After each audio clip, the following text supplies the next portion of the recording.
Well, hello and welcome to I Love Gay today. And we are going on both sides of the pond today. And we are here with Rob Madge and their new performance coming to New York. My son's a queer, but what can you do? How are you?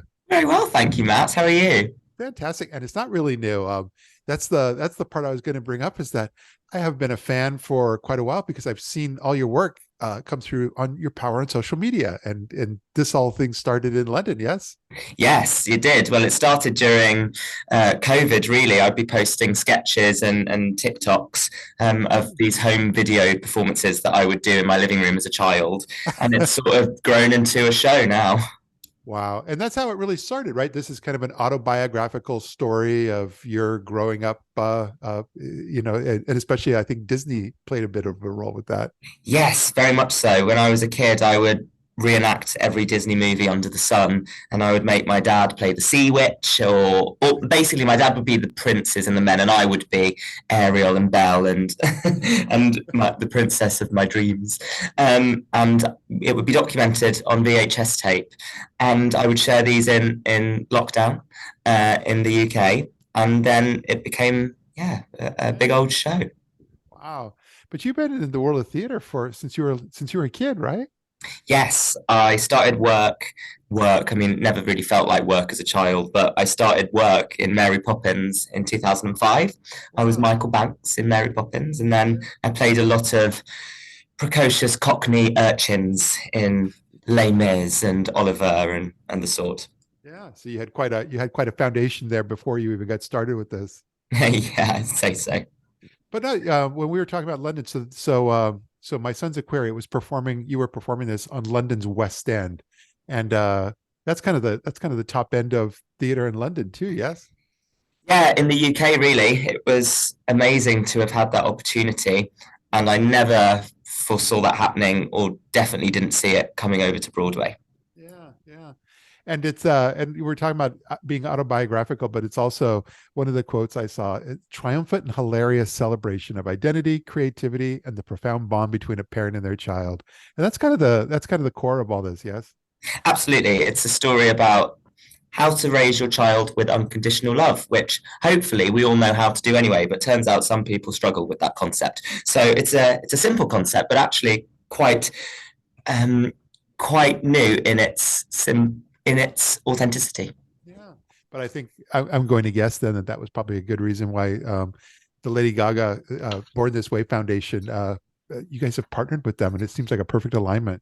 The absolute dream partnership, the number one. When I thought of who would we want to partner with, Born This Way was absolutely the dream, Yeah. because the work they do with young people, queer young people, supporting young people's mental health, it's very important, and it's the exact same messages that we speak of in the show. Yeah. But like I was saying at the beginning, a big part of I think the success for so much that you do is that you've really been able to leverage the power of social media, even with your own personal profiles and so forth. Before you were really promoting My Son's a Queer, and especially even on TikTok and stuff, you've just got this fantastic following going on out there. Well, I think there's a double-edged sword to social media. Yeah. You can really try and appeal to certain algorithms, and you can try and shape your profile into what you think is going to be what you think is going to make you successful. And I actually found that truly being myself and my home videos of all things, the things that you just Yeah. take on a whim back in 2002, if you'd have told me then that that is what is going to end up getting you to Broadway, you can waste a lot of time trying to be something you're not on social media. And I think the key to success on there is truly just being yourself. Yeah. Well, I think that's what comes through because that's when I was seeing your very first videos that you were posting on social media. That you're standing there on Broadway with the playbills and so forth, showing this is actually happening and this is coming. And I was you don't see a lot of that, especially in the world of queer theater and so forth. You don't see a lot of that coming to Broadway. Yeah, I'm very honored to have the opportunity to do it, and for it to be platformed on this scale is really humbling to me. And to have the word queer outside the Lyceum Theatre, one of the oldest theatres on Broadway, feels amazing. Yeah. Yeah. Coming February 27th with your opening debut. Yes, our first show, February the 27th. Get your How tickets. how long is it planned? How long is it to run It's a indefinitely? limited engagement. It's 16 weeks only. 16 weeks. We'll make sure Yeah. everybody gets that as well. So, and when we post this online, we're going to make sure that there's links to all your social media and so forth. So we'll make sure it's very easy for folks to find you wherever they may be, wherever their favorite platform might be. Amazing. Thank you. But no, I'm just really glad you were able to take a few moments of your time and share a bit of your story here and what you're up to with our audience. Yeah, thanks for having me, Matt. Appreciate it. Absolutely. Great seeing you here. See you. Bye. So good.